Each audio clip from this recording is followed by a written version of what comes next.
बहुत सारे लोग जानते हैं, ऐसा नहीं है। पर आप उनसे 4.5 दशक से जुड़े हुए हैं जी। तो मुझे लगा ये मौका अच्छा रहेगा कि थोड़ा मोदी की बात शाह के साथ। जी। मेरा पहला सवाल स्वाभाविक सा सवाल है, आप सबसे पहले मोदी जी से कब मिले? क्या चीज़ थी वो जिसने आपको उनकी ओर आकर्षित किया? देखिए, मिलना तो मेरा एक संघ की बैठक में ही हुआ था। संघ के एक वरिष्ठ पदाधिकारी का अहमदाबाद के कॉलेजियन स्वयंसेवकों के साथ संवाद था। इसकी तैयारी के लिए मोदी जी, मैं जहाँ रहता था वहाँ नारायणपुर आए थे। 10-15 युवा स्वयंसेवकों के साथ वो कार्यक्रम में क्यों जाना चाहिए और संघ के काम के उद्देश्यों के बारे में बताते थे।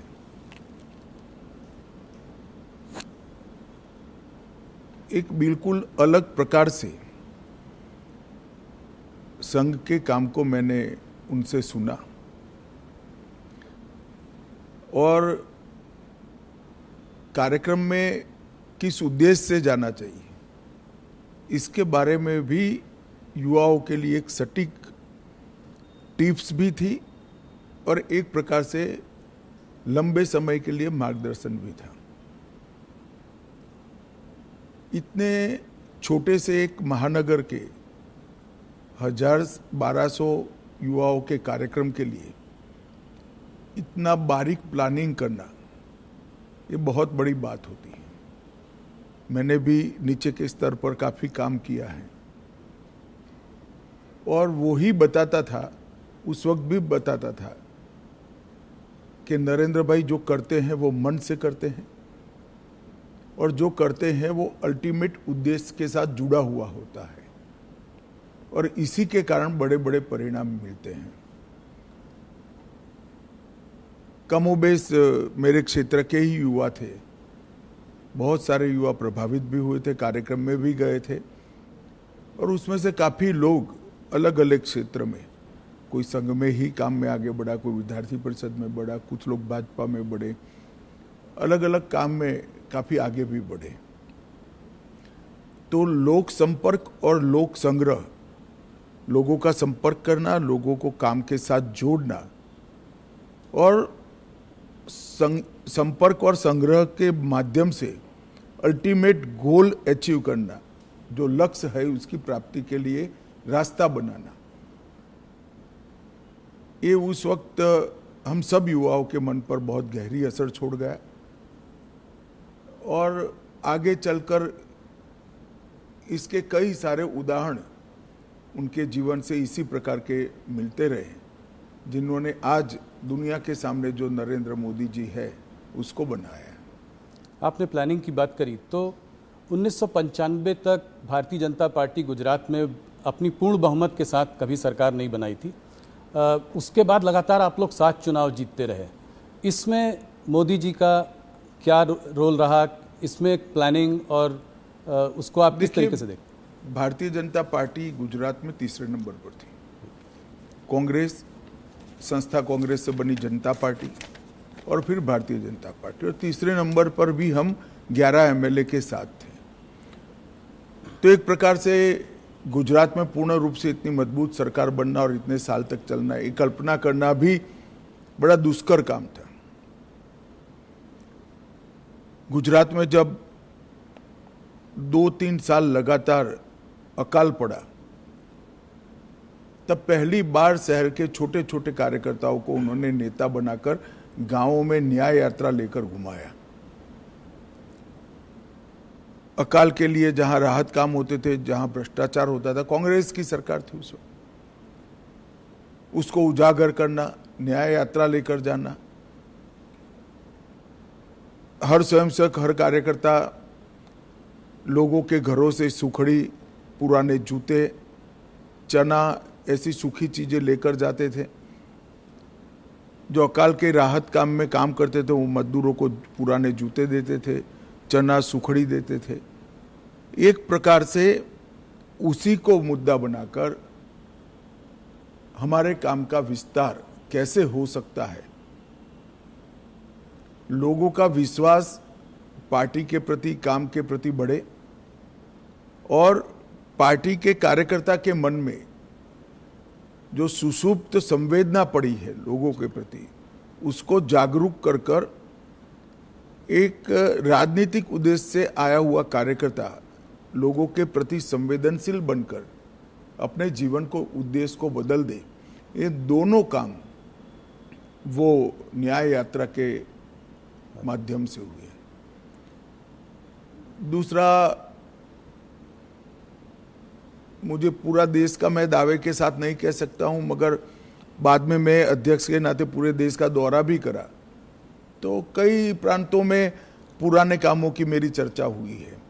मैं इतना कह सकता हूं, कमोबेश किसी भी प्रांत में बूथ समिति को इंस्टीट्यूशनलाइज करने का काम नरेंद्र मोदी जी ने जब संगठन मंत्री थे तब किया था।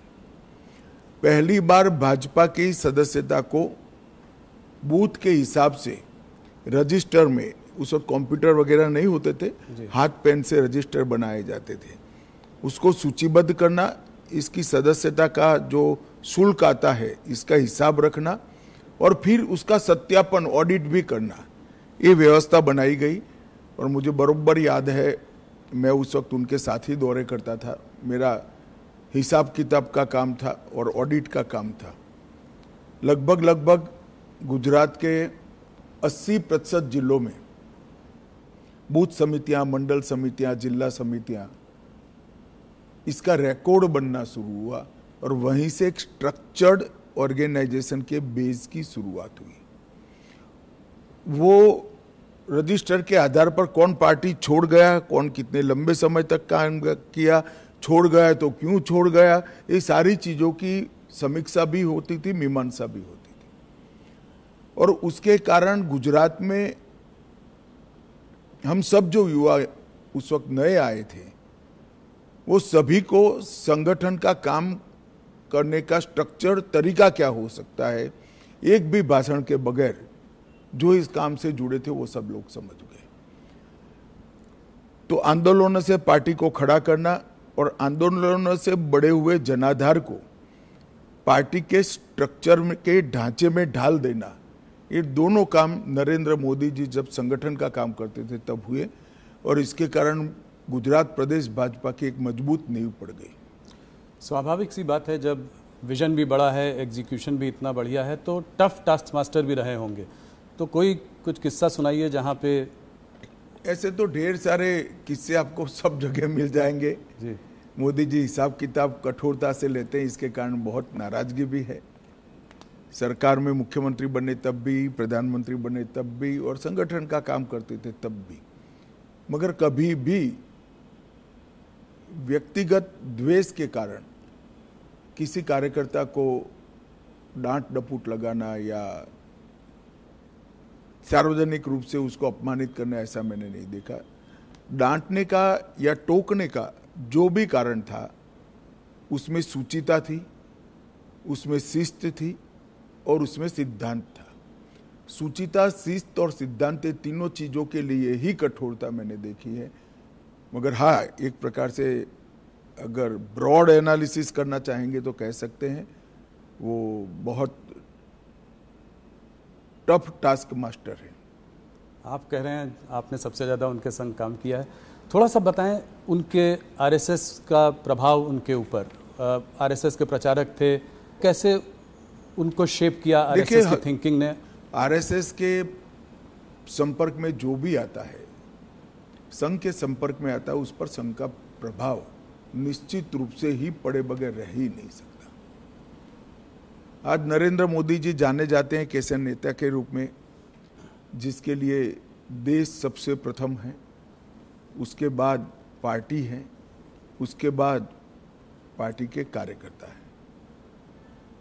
ये जो राष्ट्र प्रथम का पूरा इतना लंबा कालखंड 75 साल का जो दिखाई पड़ता है, मैं मानता हूं वो संघ के ही संस्कार है और संघ के संस्कारों को लंबे डिसिप्लिन जीवन के तहत उन्होंने अपनी प्रकृति में बदला है। तो संघ के संस्कारों को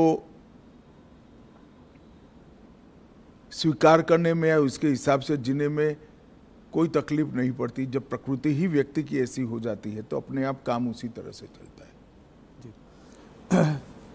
अमित जी, काफ़ी लोग कहते हैं कि आप और मोदी जी एक ही सिक्के के दो पहलू हैं, तो इस जुगलबंदी का राज बताएं। कैसे केमिस्ट्री? कहना ठीक नहीं है। मोदी जी और कार्यकर्ता दोनों एक सिक्के के दो पहलू हैं। करोड़ों कार्यकर्ताओं के जीवन में उन्होंने रास्ता भी बताया है, कोई भटकता है तो उंगली भी पकड़ी है, कई लोगों के जीवन को नई ऊंचाइयां भी दी हैं और हर कार्यकर्ता को पार्टी के सिद्धांतों के आधार पर जीने की आदत भी डाली है, क्योंकि वो स्वयं कार्यकर्ता हैं। उन्होंने प्रधानमंत्री बनने के बाद भी देश की इतनी बड़ी पुरानी, मतलब 80 साल की डेमोक्रेटिक लेगेसी में शायद ही कोई प्रधानमंत्री होगा जो पार्टी की बैठक में डायस पर से उठकर फ्रेश होने के लिए भी नहीं जाता होगा। 3 दिन की कार्यकारिणी है तो 3 दिन पूरा वो मंच पर आपको सजग अवस्था में पूरी कार्यवाही में ध्यान देते हुए दिखाई पड़ेंगे। वो बीच बीच में माइक लेकर टोकते भी हैं और एक प्रकार से मैं कहूँ तो इसके कारण कार्यकारिणियों की उपस्थिति बढ़ गई है, क्योंकि जब आपका नेता स्वयं ही बैठता है तो सभी लोगों को बैठना ही पड़ता है। मोदी जी लोगों से एक दिल का रिश्ता बना लेते हैं। मैंने देखा है कि बड़े बड़े ग्लोबल लीडर्स के साथ भी उनका 1-on-1 एक रिश्ता है। वो प्रोटोकॉल के बियॉन्ड जाकर एक रिश्ता बनाने की कोशिश करते हैं, चाहे वो ट्रंप हो, चाहे वो नेतन्याहू हो, पुतिन जी हो। तो और अगर दोस्त कभी रूठ भी जाए तो उसको मना भी लेते हैं। तो ये कैसी क्वालिटी है जो? देखिए, कोई भी नेता जब अपने लक्ष्य के लिए और अपने देश के लिए काम करता है तो प्रोटोकॉल नहीं रहते हैं। लक्ष्य को प्राप्त करने के लिए, देश को ऊपर ले जाने के लिए जो कुछ भी करना पड़ता है वो साहसिकता से वो करता है और इसमें कोई बड़ा साइंस नहीं है। जब अपने आप को आप निकाल लोगे, अपने आप के अहंकार को निकाल दोगे तो सब कुछ साहसिक हो जाता है। और ये मैंने देखा है। मैंने छोटे से छोटे कार्यकर्ता से बात करते हुए देखा है, उसको प्रेरित करते हुए देखा है, उसको डांटते हुए भी देखा है और बड़े से बड़े नेता के साथ भी इसी प्रकार का व्यवहार करते हुए भी देखा है, क्योंकि उद्देश्य पार्टी ठीक चले, राज्य ठीक चले, राष्ट्र ठीक चले, वो है। अंतर्राष्ट्रीय संबंधों में भी उन्होंने व्यक्तिगत रिश्ते तो बनाए, मगर वो व्यक्तिगत रिश्ते हमेशा भारत के उपयोग में आए। उनकी अंतर्राष्ट्रीय नेताओं की दोस्ती से मैं सार्वजनिक रूप से कहना नहीं चाहता, मगर ढेर सारी घटनाओं को मैं जानता हूं जिससे भारत को इतना फायदा हुआ है। कई प्रकार के अद्भुत फैसले हुए हैं जो कभी फॉरेन पॉलिसी के माध्यम से होना असंभव था, मगर वो देश के हित में हुई। बहुत बड़ी बात। 2014 की जीत, भारतीय जनता पार्टी की जीत, मोदी जी का प्रधानमंत्री बनना, ये अपने आप में एक ऐतिहासिक जीत थी। मैं आपके माध्यम से सवाल पूछना चाहता हूँ। आपको उस चुनाव में बहुत बड़ी एक जिम्मेदारी मिली है। आपको उत्तर प्रदेश को डिलीवर करना था भारतीय जनता पार्टी के लिए। उस वक्त कैसे आपने इसको किया और मोदी जी ने कैसे इसका मार्गदर्शन किया? देखिए, पूरे देश भर में कांग्रेस के खिलाफ गुस्सा और नफरत दोनों थी और मोदी जी के एक प्रकार से 12 साल के मुख्यमंत्री काल के कारण गुजरात मॉडल पूरे देश को आकर्षित करता था। जो कमियां कांग्रेस के शासन में दिखाई पड़ती थी, वो कमियों का जवाब मोदी जी की खूबियों में दिखता था। तो एक बड़ा जन आकर्षण था नरेंद्र मोदी जी के लिए। उत्तर प्रदेश में मेरे लिए जिम्मेदारी ये थी कि संगठन ठीक ठाक कर इस लोकप्रियता को वोट में कन्वर्ट करना और वोट को मतपेटी के अंदर कैद करना। और उत्तर प्रदेश में जातिवाद से ऊपर उठकर देश के हितों के लिए वोटिंग की पैटर्न लोगों के दिमाग में ठसाना। और मुझे लगता है कि भारतीय जनता पार्टी उत्तर प्रदेश में सफलता के साथ ये कर सकी थी। हमने मोदी जी देश बदल सकते हैं ये विश्वास भी खड़ा किया। देश बदलेगा, देश बदलना है तो उत्तर प्रदेश को बदलना ही पड़ेगा, इसलिए मोदी जी उत्तर प्रदेश बदल सकते हैं ये विश्वास खड़ा किया। और जातियों की भावना से ऊपर उठकर उत्तर प्रदेश और देश के भले के लिए वोटिंग करने की एक वोटिंग पैटर्न भी हम खड़ी कर पाए। इसके लिए सघन प्रवास, संगठन का रिपेयरिंग, ढेर सारी चीजें थी, मगर मुख्य मुद्दा मोदी जी की लोकप्रियता जो अर्जित हुई थी, मोदी जी से जो आस बनी हुई थी, वो आस को एनकेस करने का यंत्रणा खड़ी करना था। मुझे लगता है हम ठीक से कर पाए, इसलिए इतना अच्छा परिणाम हमें मिला था। जहां एक तरफ मोदी जी इतने लोकप्रिय नेता हैं, ग्लोबल लीडर्स के संग भी उनका इतना अच्छा तालमेल है, ऑपोजिशन लीडर्स जैसे कि राहुल गांधी, ममता बनर्जी, ये लोग उनको तमाम तरीके से गाली देते रहते हैं, जलील करते रहते हैं, तो इसको आप कैसे देखते हैं? कोई उनको मौत का सौदागर बुलाता है। लोकतांत्रिक व्यवस्था में स्तर विहीन राजनीति एक दीमक के समान होती है जो लोकतांत्रिक व्यवस्था की जड़ों को खा जाती है। और मैं तो आपके कार्यक्रम के माध्यम से देश की जनता को यही अपील करना चाहता हूं कि ऐसी भाषा का जो प्रयोग करते, इस प्रकार की राजनीति को जो बल देते हैं, ऐसे लोगों ने, जनता ने दंड देना चाहिए। किसी भी व्यक्ति का भ्रष्ट आचरण हो तो वो उसकी व्यक्तिगत बात नहीं बनती है, सार्वजनिक होती। उसके भ्रष्टाचार को उजागर करना वो विपक्ष का जिम्मेदारी भी है, परंतु चूंकि भ्रष्टाचार नहीं मिलता है, इसलिए स्तर बगैर की बातों को करना, गलत शब्द प्रयोग करना, जो भी आप बता रहे थे, और वहां तक कि मोदी जी की स्वर्गीय माता जी के लिए अपशब्द बोल देना, ये हमारी देश की लोकतांत्रिक राजनीति को पुष्ट नहीं करेगा।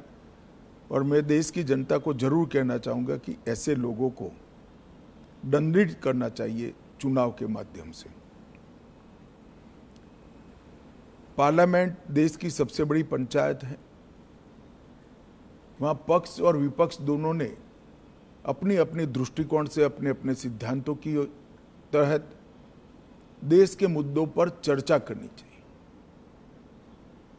चर्चा करने से के लिए इससे बड़ा कोई मंच है नहीं। आप पहले दिन से ही पार्लियामेंट को बिखेर देने का प्रयास करोगे और वंदे मातरम होगा तब तक बिखेरते रहोगे, और फिर कहोगे कि हमें बोलने नहीं देते हैं। बोलने का समय स्पीकर साहब देंगे तो आप वॉकआउट कर जाओगे, बोलने का समय देंगे तो आप राजकीय तंज लगाने में समय जाया कर दोगे, मुद्दों पर बात नहीं करोगे, पार्लियामेंट चलाने के नियमों को नहीं मानोगे, और फिर कहोगे कि हमें बोलने नहीं देते, तो पार्लियामेंट फ्रीस्टाइल तरीके से नहीं चल सकती। पार्लियामेंट चलाने के नियम बने हैं और उनके परनाना और दादी के समय से बने हुए हैं, राहुल जी के। उस नियमों से ही पार्लियामेंट चल सकती है। और आदर्श सांसद वो ही होता है कि वो जो नियमों के फ्रेमवर्क में अपनी बात को सटीक तरीके से रख पाए। खैर, मेरी ये सब बातों का असर नहीं होने वाला है, मगर मैं देश की जनता को ये कहना चाहता हूं कि मोदी जी ने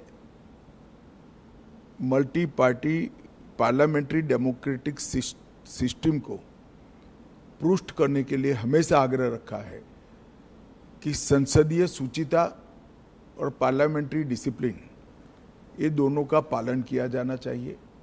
और मैं मानता हूं कि देश की जनता ने कभी न कभी सिर नीर करना पड़ेगा कि राजनीतिक आक्षेपबाजी में ही संसद का समय जाना चाहिए या कुछ फ्रूटफुल चर्चा होकर जनता के लिए अच्छे फैसले लेने चाहिए, चाहे सुरक्षा का हो, चाहे देश को समृद्ध करने का हो, चाहे रोजगारी के लिए हो, चाहे देश की औद्योगिक नीति के लिए हो, चाहे देश की कोऑपरेटिव नीति के लिए हो, चाहे करोड़ों गरीबों के कल्याण के लिए नीतियां बनानी हो, इस पर चर्चा करनी चाहिए या राजनीतिक आक्षेपबाजी करनी चाहिए। और मुझे तो आश्चर्य हो रहा है, हम भी ऑपोजिशन में से 10 साल थे, पहले 1-2 दिन विरोध करते थे मुद्दों को उजागर करने के लिए, फिर चर्चा करते थे, और अगर फिर भी चर्चा के बाद सरकार नहीं मानती थी तो हम कोर्ट में जाते थे कि भ्रष्टाचार है, इसका जांच किया जाए। और कोर्ट ने कई जगह हमारी मांग पर जांच अपॉइंट की थी, जिसकी हाय तौबा वो आज भी कर रहे हैं, मगर ये कहीं नहीं जाते। कोई कॉन्स्टिट्यूशनल फोरम के अंदर डिबेट करना ही नहीं चाहते, वो रोड पर ही करना चाहते हैं, और मुझे लगता है इसीलिए जनता ने शायद उनको रोड पर ही रखा है। अमित जी, वैसे तो आपके 11 साल की सरकार में बहुत अचीवमेंट्स हैं, पर मैं कुछ चीज़ों पे बात करना चाहूँगा। ऐसे तो बहुत समय लग जाएगा, सब पे बात करेंगे। धारा 370 को ख़त्म करना, इसके पीछे कुछ बताएं, कैसे ये हुआ, कैसे संभव हुआ, मोदी जी का क्या रोल था? आप देखिए भाई, कैसे हुआ तो पूरी दुनिया जानती है। क्यों किया का जवाब ये है कि हमारी पार्टी तो जब से धारा 370 बनी तब से विरोध कर रहे हैं। भारतीय जनसंघ के पहले अध्यक्ष श्यामा प्रसाद मुखर्जी का जीवन ही धारा 370 समाप्त करने के लिए, मगर आज तक न भाजपा के साथ पर्याप्त बहुमत था, न दृढ़ इच्छा शक्ति से निर्णय हुआ था। मोदी जी जब दूसरी बार 2/3 बहुमत के साथ प्रधानमंत्री बने, तब पहले ही सत्र में धारा 370 को समाप्त कर दिया। और मैं मानता हूं मोदी सरकार के 11 साल में देश को सुरक्षित करने के लिए, आतंकवाद को कंट्रोल करने के लिए और दुनिया भर में कश्मीर हमारा है ये संदेश भेजने के लिए नरेंद्र मोदी जी का ये कदम बहुत महत्वपूर्ण है, और कई सदियों तक देश की जनता इसको याद करेगी। और भी तमाम रिफॉर्म्स हुए हैं, मगर थोड़ा सा मैं बात करना चाह रहा था इकोनॉमिक रिफॉर्म्स जो हुए हैं मोदी जी के अंडर। अभी हाल फिलहाल में जीएसटी का रैशनलाइजेशन हुआ है, बहुत बड़ा रिफॉर्म है। इनकम टैक्स को रेट्स को कमी आई है, पिछले बजट में बहुत बड़ा रिफॉर्म है। कॉर्पोरेट रेट टैक्स कट किया। तो इन रिफॉर्म्स के पीछे क्या विजन था, क्या थिंकिंग थी मोदी जी की? देखिए, आप जीएसटी के अभी हुए सुधार के बारे में मैं बाद में बात करूंगा। जीएसटी की चर्चा कांग्रेस की सरकार थी तब से होती थी। श्री चिदम्बरम वित्त मंत्री थे तब भी हुई, श्री प्रणब मुखर्जी वित्त मंत्री थे तब भी हुई। कई बार कांग्रेस से गुमराह कर रही है कि ये तो हमारा आइडिया है। ठीक है भाई, आपका आइडिया है तो इंप्लीमेंट क्यों नहीं हुआ? राज्य विरोध करते थे। राज्य विरोध किस चीज का करते थे? राज्य विरोध जिस चीज का करते थे वो चीज देश की जनता को समझनी चाहिए। सभी को मालूम था कि जीएसटी आने से राज्यों के रिसोर्सेस में एक प्रकार का रिजार्व होगा, कमी आएगी।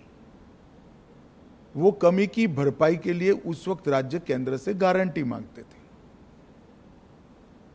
जो कांग्रेस ने नहीं दी, राज्यों ने सहमति नहीं दी और जीएसटी के रिफॉर्म नहीं हुए। नरेंद्र मोदी जी प्रधानमंत्री बने, उन्होंने ये गारंटी दे दी। राज्यों की ग्रोथ रेट से लगभग डबल ग्रोथ रेट टैक्स की होगी, इस प्रकार का संवैधानिक वादा किया और पूरा भी किया। सभी राज्यों को इस नवंबर तक पैसा जाएगा जी। तो राज्यों की सहमति इसलिए बनी क्योंकि केंद्र सरकार ने एक वादा किया और वो वादा पूरा भी किया। और जीएसटी के कारण 16 प्रकार के बिक्री से जुड़े सभी करों का, ऑक्ट्रॉय से लेकर बाकी सारी चीजों पे, एक्साइज, सेल्स टैक्स, कई छोटे मोटे मनोरंजन कर था, ये सभी का एकीकृत खाका बना। पूरे देश भर की एक इलेक्ट्रॉनिक बिक्री कर प्रणाली बनी, ई वे बिल बने, और जीएसटी के इतने सालों की यात्रा में 200 से ज्यादा छोटे मोटे बदलाव कर कर उसको लोकाभिमुख भी बनाया और टीथिंग प्रॉब्लम समाप्त भी की। ये करते करते करते देश की इनकम भी बढ़ी, 80,000 करोड़ से लेकर 2 लाख करोड़ तक। अब राज्यों का भरोसा बढ़ा, जनता का भरोसा बढ़ा, व्यापारियों का भरोसा बढ़ा। तब चूंकि इनकम बढ़ चुकी है, टैक्स के अंदर 395 से ज्यादा चीजों पर टैक्स कम किया गया। ढेर सारी चीज जो रोजमर्रा के उपयोग की है, इसमें 0% किया या 5% किया। कुछ सेक्टर विशेष को, जिससे देश की निकास को, एक्सपोर्ट को फायदा हो सकता है, उसमें भी एक वैज्ञानिक जीएसटी का दर रखकर निकास को ही प्रोत्साहन दिया। जो रोजगारी से जुड़े हुए क्षेत्र थे, किसानों से जुड़े हुए क्षेत्र थे, लोगों के स्वास्थ्य से जुड़े हुए क्षेत्र थे, वो सभी को टैक्स में कटौती कर दी। और इससे खाने पीने की चीजें, रोजमर्रा के जीवन उपयोग की दवाइयाँ, किसानों के उपयोग की चीजें, महिलाओं के उपयोग की चीजें, हेल्थ सेक्टर से जुड़े हुए इंश्योरेंस। अब व्हीकल एक प्रकार से रिक्वायरमेंट बन चुका है, चाहे 2 व्हीलर हो चाहे 4 व्हीलर हो, वो सभी में टैक्स की कटौती हुई। ढेर सारी चीजों में इस जीएसटी रिफॉर्म से फायदा होने वाला है। मैं मानता हूं ये बहुत बड़ा कदम है और इससे जनता का भरोसा बढ़ा है कि अगर हम टैक्स भरकर सरकार की नेट को बड़ा करते हैं तो सरकार टैक्स की कटौती कर कर फायदा जनता को ही पहुंचाएगी। और ये भरोसा आज़ादी से अब तक अदृश्य था, पहली बार वो दिखाई पड़ता है कि कोई भी सरकार अपने बढ़े हुए टैक्स को ये कहकर प्रोत्साहित करेगी कि भाई आप टैक्स भर रहे हो तो अब हम टैक्स कम करेंगे, तो ज्यादा से ज्यादा लोग टैक्स के नेट में भी आएंगे। मुझे विश्वास है इनकम भी कम नहीं होगी, इन्वेस्टमेंट बढ़ेगा, इन्वेस्टमेंट बढ़ेगा, बाजार में एक प्रकार से तेजी भी आएगी और लोगों को सस्ता भी मिलेगा और यहाँ उत्पादन की गतिविधियां भी बढ़ेगी और देश की निकास भी बढ़ेगी। एक तो मल्टी डायमेंशनल,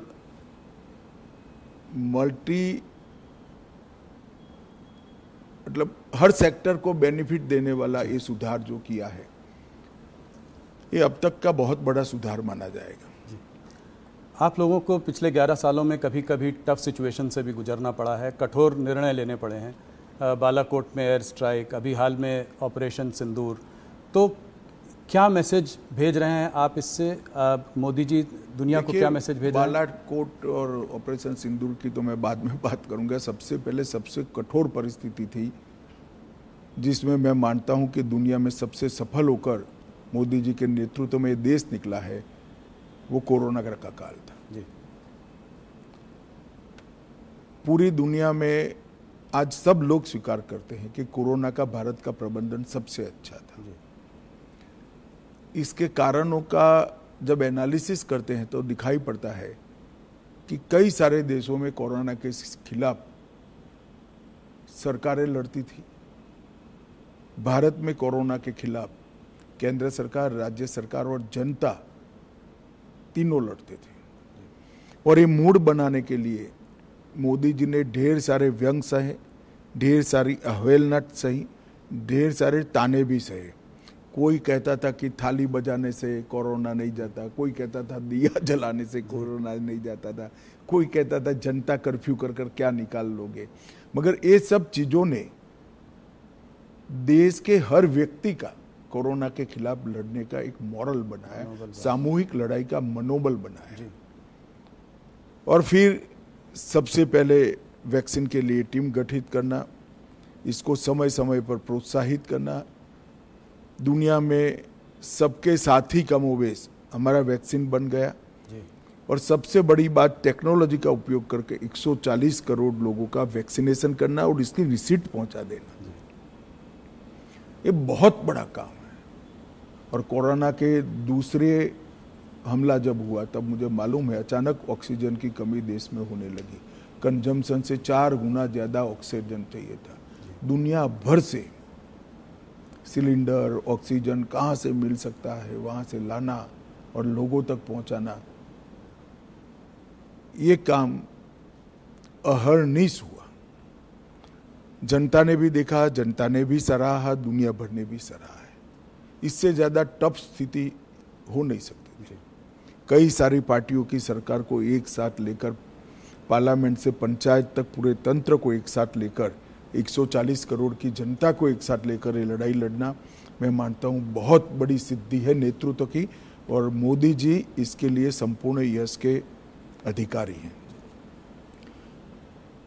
जहाँ तक